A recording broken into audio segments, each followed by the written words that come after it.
a tratar en el bloque económico un tema muy importante. Nadie tiene la vida comprada, como se dice.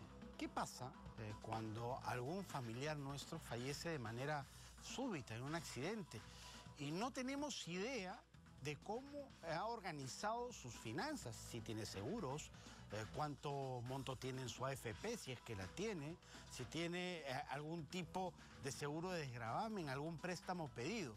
¿Cómo saber si un familiar fallecido tenía ahorros o algo que nosotros como familiares podamos cobrar? Ese es el tema que vamos a tratar el día de hoy con Francisco Barrón, profesor de ESAN. ¿Cómo estás, Francisco? ¿Qué tal? ¿Cómo estás? Qué gusto verte nuevamente. Nadie quiere que sus familiares más cercanos mueran, pero la vida es así, a veces pasa. Y a veces, justamente por ese deseo de no perderlo, no hemos tenido conversaciones, por ejemplo, con el esposo, con la esposa, con los hermanos, con los padres, de qué seguros tenemos contratados, qué tarjetas de crédito y cuántas usamos, si tenemos algún tipo de cuenta de ahorro, algún préstamo pedido. Y cuando la muerte nos sorprende, quedan los familiares un poco que a ciegas. ¿Qué hacer? ¿Hay forma de saber qué tipo de elementos financieros eran con los que contaba nuestro familiar? Sí, por supuesto. Pero antes de explicar cómo funciona ahora, quería explicarte cómo funcionaba antes, ¿no? Okay. Porque antes un familiar fallecía, el heredero o los herederos tenían que averiguar en cada entidad financiera si es que efectivamente esa persona tenía una cuenta de ahorros, una cuenta corriente, inversiones en valores, esos tipos de instrumentos, ¿no? Y son alrededor de 50 entidades del sistema financiero autorizadas por la SBS para captar ahorros. Claro, ya eso suma el trauma de la pérdida, los trámites, el tiempo que demora cada trámite en cada institución, los requisitos distintos que cada entidad tenía. Entonces se convertía en algo realmente muy difícil de remontar para los herederos. Y el problema principal estaba en que cuando las cuentas no se mueven por más de 10 años, los titulares pierden el dominio de esas cuentas y pasa al seguro de depósitos que cada entidad tiene que tener ante la SBS. Entonces, el año 2000... Literalmente se perdía ese... Se perdió, ¿no? Entonces, ¿qué es lo que el año 2014 se dictó una ley que se llama la ley del sucesor informado, ¿no?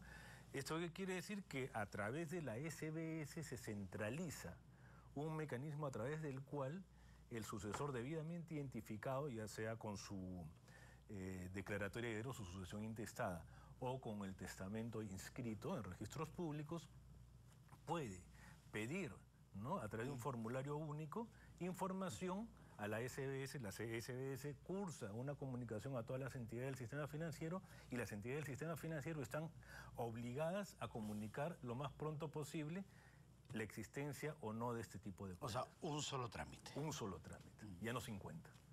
¿No? ¿Esto se hace virtualmente o presencialmente? Se puede hacer virtualmente o presencialmente. Hay un formulario único que se puede enviar por correo electrónico o presencialmente también se puede hacer en las oficinas de la SBS, ¿no? Y esto permite no solo ver si es que existían ahorros, ¿no?, si es que existían seguros de vida, seguros de desgravamen, créditos que la persona tenía ante el sistema financiero, porque usted sabe que... ¿Qué pasa con los créditos cuando quedan inconclusos de pago por el fallecimiento? ¿Eso también lo cubre el seguro de desgravamen o tendría, tendría que cubrirlo el cónyuge, seguir pagando las cuotas o los hijos o los padres? Hay dos temas, ¿no?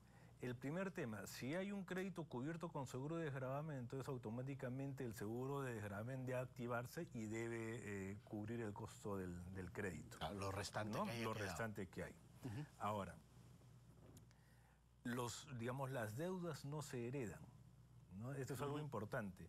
Digamos, la deuda de una persona natural cuando fallece, ¿no?, se va a pagar con cargo a la herencia que dejó esa persona. Si la persona no dejó activos, bienes que se liquiden, que puedan pagar esa deuda, obviamente esa deuda va a quedar impaga. O sea, el sucesor no tiene que perjudicarse con su patrimonio personal para pagar una deuda de su ascendente o digamos, el causante, ¿no? Entonces, en ese sentido, algo que es importante, muchas veces se dice, no, yo tengo que seguir pagando las deudas, ¿no?, que generó tal persona. Bueno, hay veces que se tiene que pagar porque está en garantía pues el inmueble, pero en algunos casos solo se paga hasta donde alcanza la herencia. Perfecto, o sea, yo no quedo enganchado con deudas. No, yo no quedo enganchado además, con la deuda. Casi todos los préstamos ahora, ya sean hipotecarios, vehiculares o de otro tipo, préstamos personales, vienen con seguro de desgravamen, sí, ¿no? Claro, o sea, que están sí. aseguradas esas Claro, cosas. y vienen por eso por un mecanismo ágil de recuperación del crédito, porque imagínense que la persona, los sucesores van a pagar el crédito de una persona que, digamos, que ya falleció. Ellos no necesariamente tienen la misma capacidad económica porque el que murió fue el calificado para tener el crédito. Correcto. Y obviamente hay un riesgo alto del banco. Entonces, ese riesgo alto del banco se asegura. ¿Cómo? A través de un seguro de desgravamen. ¿Qué figuras financieras puede tener una persona que uno debería chequear si es que fallece para ver si hay algo ahí cobrable para los herederos? Por ejemplo, cuentas bancarias de ahorros o cuentas corrientes, seguros de vida, ¿no? Correcto. Por ejemplo, el SOAT, si es que ha muerto en un accidente de tránsito. Los otros, digamos, el fondo que tiene la AFP. Correcto. ¿No? Todo eso se ve en SBS. Todo eso se ve. Son, digamos, procedimientos independientes, pero todos pueden hacerse a la vez, ¿no? O sea, es un solo formulario para 4 o 5 trámites distintos. ¿No? Entonces uno puede marcar un ASPA en todos los que quiere y esa información se le va a ser proporcionada. ¿Y qué se necesita para acreditar que yo soy heredero? ¿Cuál es la figura legal? Los documentos para acreditar la titularidad como heredero son la sucesión intestada, debidamente inscrita en registros públicos, o el testamento debidamente inscrito en registros públicos, ¿no? Y acá hay un tema importante. Mucha gente no hace testamento. Y eso es algo básico, elemental, pero mucha gente lo perceptúa como si fuese algo... de mal agüero, ¿no? De mal agüero. Sí, Estoy no, haciendo un testamento porque me voy a morir, y no es así. Claro. Bueno, te vas a morir en algún momento. Bueno, ¿no? me voy a morir en algún momento, pero no quiere morir, no si va a tengo una morirse ahora. inminencia que me voy a morir, Claro. ¿no? Entonces simplemente es cuestión de dejar ordenadas las cosas, las cuentas, decir quiénes son sus herederos en ese momento, cuáles son sus bienes. Y con eso, o sea, se agiliza todo un trámite que puede durar hasta 90 días entre que sale la sucesión intestada, ¿no? Claro, ¿qué es? A ver, para una persona, cónyuge, en primer lugar, hijos, si no los tuviera, los padres.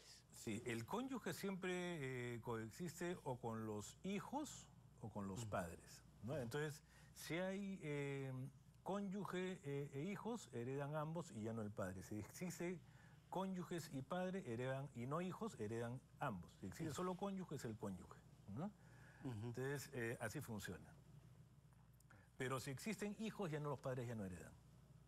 Ah, ok. Ya todo Claro, corre sí. para el cónyuge y en función de que esa herencia es para los hijos. Sí. Y vuelvo a recalcar algo importante, no, obviamente no es el tema de la entrevista, sí, pero el testamento Correcto, es un instrumento muy necesario, ¿no?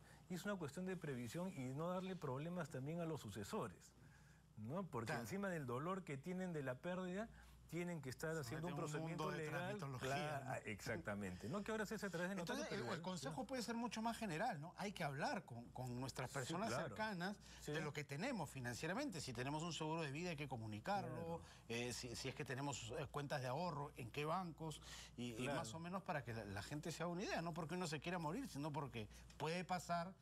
Y al dolor le sumas un problema mayor de trámite y burocracia. Exactamente. Sí, y en realidad estas cosas sí pues tienen que hablarse en familia, ¿no? Son cosas que las personas tienen que saber. Y ya que has tocado el tema del testamento, para ir cerrando, ¿cuál es el trámite para hacer un testamento? ¿Puede ser que un manuscrito que uno valida ante un notario, tiene que hacerlo con su abogado de confianza? ¿Cuál es el trámite para que un testamento valga como tal? Para que no tenga ningún cuestionamiento, hay varios tipos de testamento, pero para que no tenga ningún cuestionamiento tiene que ser un testamento por escritura pública.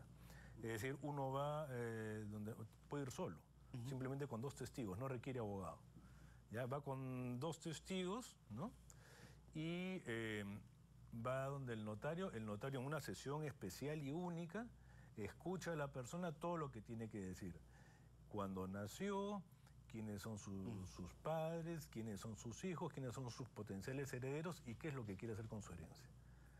Hasta ahora se utiliza una fórmula muy antigua que es que el notario toma nota en manuscrito del testamento. No es como una compraventa en el cual uno ingresa una minuta, ¿no? En este caso no hay minuta, uno se sienta al notario y habla, ¿no? Y tiene que ser un acto único, y el notario escribe. Él va anotando nuestros deseos. Así es, ¿no? Claro, que tienen que tener una forma legal, por eso siempre es bueno asesorarse con un abogado para que sepa qué es lo que puede dejar, qué es lo que puede hacer, qué es lo que puede decir en un testamento, ¿no? Ahora, ¿uno puede disponer del 100% de sus bienes a libre albedrío o hay condiciones? Por ejemplo, yo puedo desheredar a un hijo y decirle a este no le toca nada, o no, o la ley los asiste. Lo puedes desheredar si es que ha cometido un acto que esté especialmente señalado en la ley, en el Código Civil, para ser desheredado, ¿no? Por ejemplo, causal de indignidad, haber atentado contra tu vida, cosas mayores, ¿no? Pero porque yo considero que ha sido un mal hijo, no lo puedo desheredar, ¿no? Y es más, no deberías porque el sistema no funciona así. El sistema funciona para que, digamos, tus sucesores o ascendientes hereden y tengan lo que se llama la legítima, el derecho que no se puede tocar, ¿no? Que en el caso, cuando tienes hijos, son 2/3, ¿no? Es decir, 2/3 siempre tienen que ir a la herencia obligatoria, a tus sucesores obligatorios. Puedes disponer simplemente de 1/3. De 1/3 que podría donar a una obra benéfica o algo así. Claro, o a un albergue para gatos, por ejemplo. ¿no? Claro. Y en el caso de, si tienes solo padres, el 50%. El 50% tienen que ir obligatoriamente a tus padres. Así, Del otro el 50% lo puedes disponer. disponer. Lo dispones. Así es. Perfecto. Muchísimas gracias por haber estado aquí con nosotros. No, muchas gracias por la invitación, como siempre. Hasta aquí nuestro bloque económico.